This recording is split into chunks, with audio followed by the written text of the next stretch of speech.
우리 몸에 이상이 있다면 정밀 진단을 통한 원인 분석이 가장 중요하겠죠. 부동산 시장도 마찬가지입니다. 부동산에 대한 정밀 분석, 부동산 MRI 시간 이어가도록 하겠습니다. 자, 오늘 함께해 주실 저희 부동산 주치의 선생님 소개해 드리도록 할게요. 투미부동산연구소의 김재경 소장님 자리해 주셨습니다. 소장님 안녕하세요.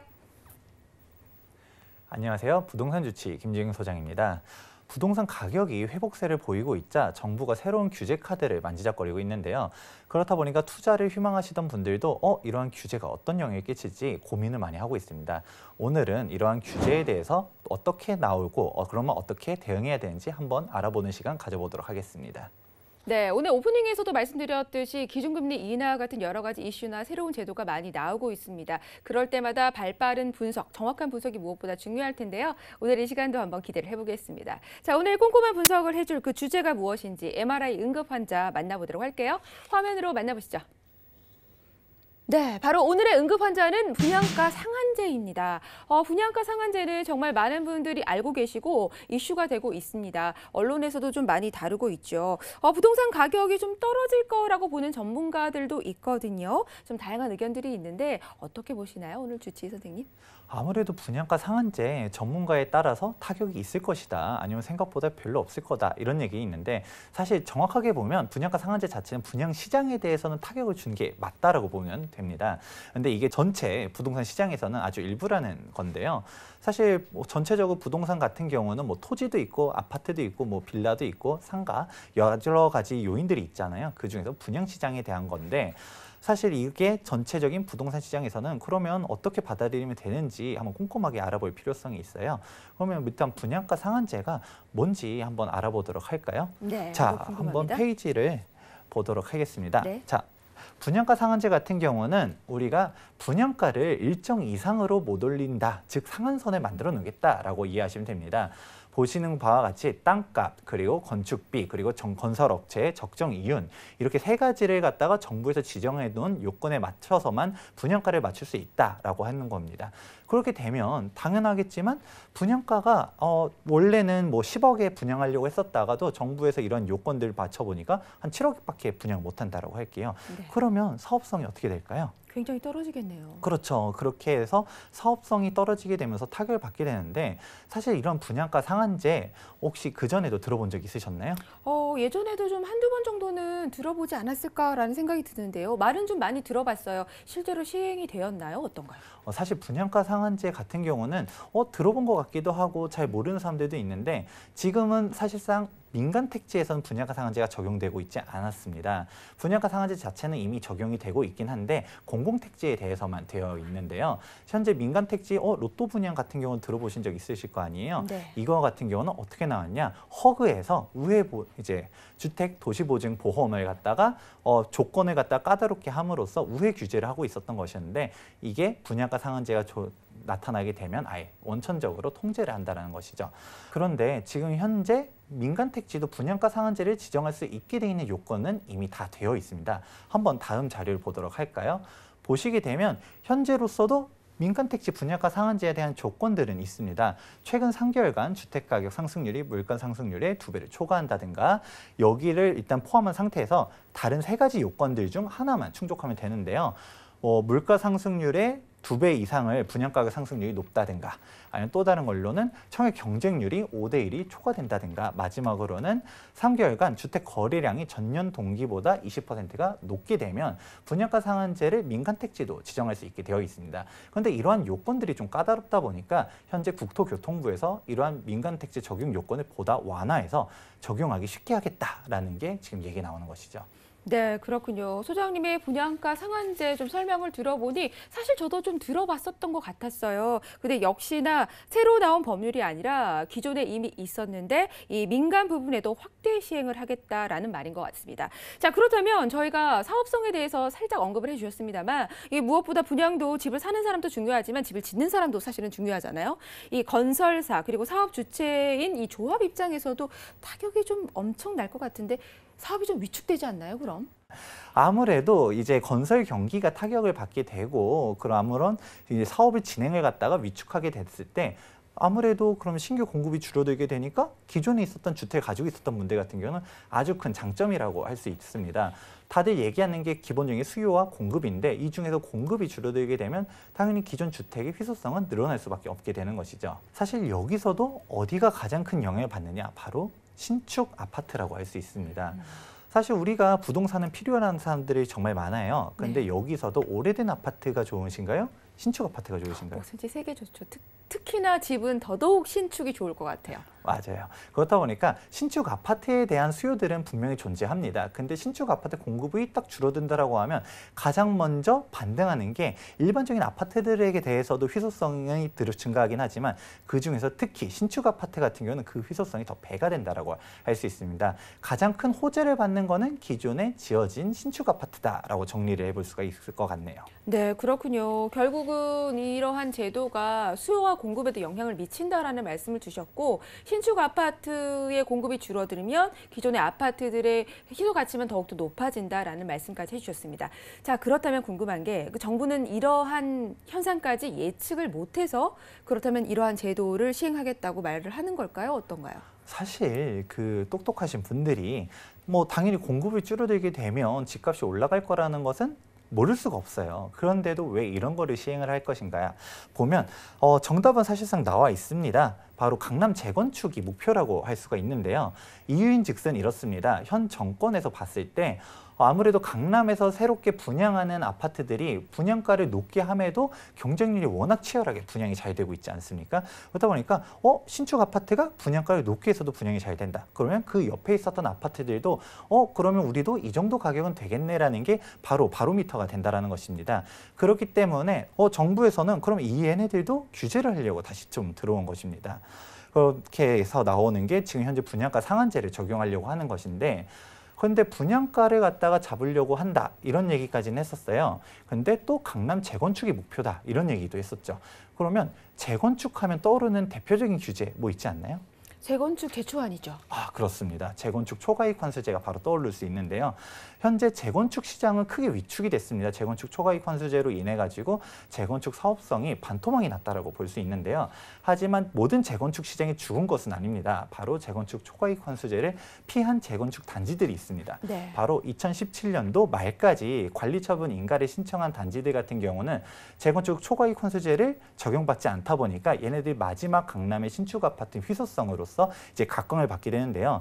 지금 하지만 얘네들 못 피한 재건축들은 현재 다 위축이 되어 있는 상태예요. 하지만 이렇게 피한 단지들 같은 경우는 워낙 이제 빛을 발하면서 달리고 있는데 얘네들이 대표적으로 후분양을 논의하고 있다는 얘기 앞서서 했습니다. 그렇다 보니까 얘네들을 규제하기 위해서 나오고 있는 얘기가 바로 소급 규제입니다. 다음 자료 한번 보도록 할까요? 현행 같은 경우는 지금 분양가 상한제가 적용이 된다라고 했을 때 현행 법상으로는 관리처분 인가 신청이 된 곳 같은 경우는 피해 나갈 수가 있습니다. 새롭게 관리처분 인가를 신청하는 데들부터 분양가 상한제 규제를 받게 되는데요. 하지만 앞서 말했었던 강남에 있는 재건축 단지들 같은 경우는 이미 관리처분 인가를 많이들 받고서 피해 나간 단지들이 되게 많습니다. 그렇다 보니까 얘네들을 타겟팅으로 하려다 보니까 지금 이 기준을 땡긴다는 건데요. 바로 입주자 모집 공고 승인일로 땡기려고 한다는 것입니다. 그렇게 되면 현재 강남 재건축 단지들 모두 다 사정권 안에 들어간다는 것이죠. 그러다 보니까 지금 벌써부터 뭐 이거는 위헌이다, 소급 규제는 말도 안 된다라고 얘기는 하고 있지만 지금 목표 강남 재건축이기 때문에 이렇게 당겨서 시행할 가능성이 아주 높은 현실입니다. 그렇군요. 저 기사에서도 좀 본 것 같은데 이 소급 적용이 문제다라는 말씀도 좀 이야기도 많이 들었던 것 같습니다. 역시나 그 부분을 좀 짚어주셨네요.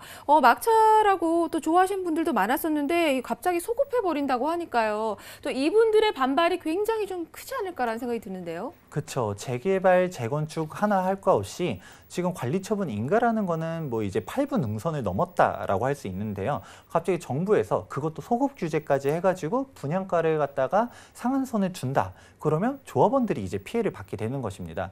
아무래도 분양가를 갖다 10억 아니면 15억 분양할 수 있는 줄 알았더니 그에 못 미치게 분양가를 통제하게 되면 그 피해는 고스란히 조합원들이 이제 받게 되는데요. 그렇다 보니까 재개발, 재건축의 사업성이 떨어지게 되는 것이고 이런 조합원들에 대한 집단 반발도 예상되는 부분입니다. 네, 그렇군요. 사실 조합원 입장에서는 정말 날벼락 같은 소식일 것 같아요. 갑자기 뭐 소급 적용을 한다고 하니까 그럴 것 같습니다. 일단 이런 것들이 좀 미치는 영향도 있을 것 같은데요. 뭐 건설적으로도 좀 타격이 되겠죠? 어떤가요? 그렇죠. 아무래도 사업 진행을 멈춰버리든가 사업을 포기하는 데들도 나올 수가 있게 됩니다. 그러면 당장 알 수 있는 게 건설이 멈춰버리게 되면 그에 일하는 이제 노동자들이라든지 건설사들도 사업성에 타격을 받게 되는데요. 이게 사실상 중요한 포인트 중 하나가 됩니다. 혹시 건설 경기가 타격을 받게 되면 어떠한 영향이 나올 것 같으신가요? 여러 가지 건설 같은 경우는 경제에 있어서 큰 부분이기 때문에 뭐 영향을 좀 많이 미칠 거는 같은데요. 어떤가요? 아무래도 가장 먼저 알 수 있는 거는 당연히 건설사들 사업성이 떨어지게 되면 대기업 같은 경우는 그래도 괜찮을 수는 있어요. 근데 중소건설사 같은 경우는 진짜 예전에 분양가 상한제가 나왔었을 때 이제 부도가 나는 데들도 있었었고요. 그렇게 되면서 경제적으로도 아주 큰 영향을 미치게 됩니다.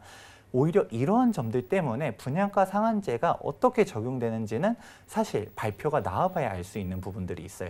하지만 발표가 나고 생각보다 광범위적으로 그리고 강력하게 규제가 된다 하더라도 이러한 건설 경기 타격이 아주 심각하기 때문에 오래 못 갈 것이라고 보고 있습니다.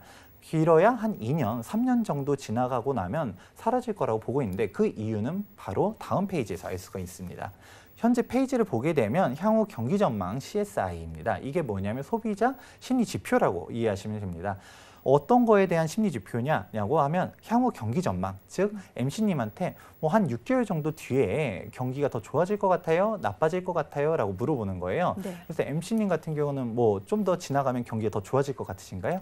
아니요. 제가 좀 힘들어서 계속 힘들어질 것 같아요. 네, 이런 식으로 물어보는 거예요. 그러면 6개월 뒤에 어떻게 될 것 같아요? 라고 물어봤을 때 시청자님들도 생각해 보실 수 있을 겁니다. 저는 좋아질 것 같은데 아니, 나는 나빠질 것 같아. 이렇게 뭐 대답들을 다 모아봤을 때 모든가 긍정응답과 부정응답이 똑같다라고 하면 100입니다. 즉 표를 보시게 되면 100보다 높으면 긍정응답, 향후 경기가 더 좋아질 거라고 생각하는 사람들이 더 많다라는 얘기인 거고요. 100보다 떨어지게 되면 부정응답이 더 많다라는 것입니다. 근데 보시게 되면 현재 2018년도 5월 달부터 100 이하로 떨어지기 시작하더니 지금 현재 같은 경우 2019년도 들어서도 계속적으로 경기가 점점 더 나빠질 거라고 보는 사람들이 훨씬 더 많습니다. 그리고 실제 경제 성장률도 봤을 때 2019년도 1분기 경제 성장률이 발표가 되는데 마이너스 0.4가 나왔습니다. 이렇게 실질적으로 좀 문제가 많이 있게 되는데요. 벌써 현재 문재인 대통령님이 집권하고서 2년 차가 넘어갔습니다. 그렇다 보니까 현재 뭐 소득주도 성장이라든지 뭐 최저임금 인상 등 뭐 여러 가지 정책들을 펼치고 있는데 이제 실질적인 성적으로서 보여줄 때가 오고 있다는 것입니다. 모든 정당의 궁극적인 목표는 이제 장기 집권이라고 할 수 있는데요. 정권을 갖다가 다음 선거에서도 이제 표를 얻어가지고 또다시 뭐 현재 집권 여당 같은 경우는 또다시 자기가 여당이 되기 위해서 노력을 해야 되는데 그러면 민심을 잡으려면 뭘 잡아야 될까요? 경제를 좀 잡는 게 그렇죠. 좋겠죠. 경제를 잡아야 됩니다. 그런데 지금 경제가 워낙 위축되다 보니까 경기를 살리기 위해서 부양책이라든지 각종 정책들을 보다 더 투입하게 될 겁니다. 그런 상황에서 지금 경기를 갖다가 더 위축시키게 되는 건설 경기가 경제에 미치는 영향들이 되게 많거든요. 근데 건설 경기는 위축시키면서 경기는 부양하겠다. 보다 상반되는 정책 같지 않나요? 네, 그러네요. 네, 그렇다 보니까 사실상 경기를 부양하기 위해서도 건설 경기를 보다 부흥하기 위해서도 이런 정책들이 강력하게 나왔다 하더라도 오래 가기는 어렵지 않을까라는 게 제 의견입니다. 다음 네. 페이지 또 보시게 되면 오늘 MC님께서도 이제 처음에 얘기할 때 발표를 얘기해 주시긴 했었지만 네. 바로 금리 인하가 있었죠. 네, 그렇습니다. 3년 1개월 만에 금리를 인하했다라는 소식 전해드렸고 또 많은 분들 알고 계실 거예요. 그렇죠. 이미 벌써부터 미국 같은 경우도 금리를 또 인하하겠다 이런 얘기들이 나오고 있고요. 그 다음에 벌써 대출금리 같은 경우는 한참 막 3점 중반까지 올라가다가 지금 현재 2.6에서 8 정도로 대출금리는 벌써 좀 나눠진 상태입니다. 그런데 벌써 한국은행 같은 경우도 금리를 낮췄다. 이게 어떤 의미를 가지고 있냐면 경기가 그만큼 나쁘다라는 것입니다. 경기가 나쁜데 아무래도 경기를 부흥시키기 위해서 금리도 낮췄다라는 것입니다. 이런 부분들을 종합적으로 봤을 때 정부가 현재 경기 상황을 부흥시키기 위해서 어떤 스탠스를 취하고 있는지 알 수가 있는데 이러한 분양가 상한제가 얼마나 오래 갈 수 있을지는 시청자 여러분도 생각해 보시면 좋을 것 같습니다. 네, 그렇군요. 분양가 상한제에 대해서 많은 분들이 좀 이야기를 하고 있는데 확실히 소장님의 이야기를 들어보니 좀 넓게 생각해서 뭐 크게 걱정할 부분은 아니다라는 말씀으로 좀 해석이 됩니다. 또 뭐 투자자 입장에서는 호재로 좀 받아들일 수도 있고 하지만 건설사 입장이나 또 재개발, 재건축 등은 조금 위협이 되는 사항일 수도 있지만 현 경기 상황이 오래가지는 못할 거다라는 예측을 좀 해주셨습니다. 여러 가지 전반적인 경제 상황까지 함께 두루 짚어주시면서 설명을 해주셨기 때문에 여러분들의 큰 도움이 되지 않았을까라는 생각이 듭니다. 자, 그렇다면 이러한 규제로 지금 당장 타격을 받는 것은 이 분양을 앞둔 단지만 그럴까요? 네, 아무래도 현재 분양을 앞둔 단지들이 가장 큰 타격을 받을 수밖에 없습니다. 기존 아파트라든지 특히 신축 아파트 같은 경우 오히려 분양가 상한제 호재라고 얘기를 했었습니다. 그런데 사실 정비업체 입장에서 특히 재건축 같은 경우는 지금 관리처분 인가 피해 나가지고 재건축 초과이익 환수제 피해서 좋다라고 했었던 데들, 그리고 재개발 같은 경우도 지금 뭐 이제 2주 철거해가지고 분양을 한 2년, 1년 내에 할 단지들 같은 경우는 분양가 상한제 직격탄에 맞을 가능성이 높습니다. 그러면 조합원들의 사업성이 떨어지게 되는 것이고요. 하지만 제가 이게 한 2년이든 뭐 길어야 3년 정도 지나가고 나면 뭐 어차피 또 이제 총선도 다가오고 대선도 다가오지 않습니까? 그다음에 이제 결국 없어질 거라고 보고 있는데, 그렇게 됐을 때 좀 아직 시간이 많이 남은 정비업체들이 같은 경우는 상관이 없다라고 얘기할 수 있습니다. 지금 현재 조합 설립 인가가 나가지고 진행하고 있다. 아니면 이제 사업 시행 인가가 났다 해도 얘네가 분양을 하려면 뭐 빨라야 3년, 4년 뒤에 분양을 할 텐데 그때 가면 분양가 상한제가 없어질 가능성이 높기 때문에 기존에 좀 사업 속도가 오히려 빠른 데들 같은 경우는 좀 꺼릴 필요가 있고요. 오히려 좀 여유가 있는 데들은 오히려 안전하다라고 생각해 보실 수가 있습니다. 본 방송에서 제공하는 부동산 정보는 투자 판단에 대한 조언입니다. 방송에서 제공하는 부동산 물건의 가치, 가격 상승 및 가격 하락에 대해서는 방송사에서 보장하지 않습니다.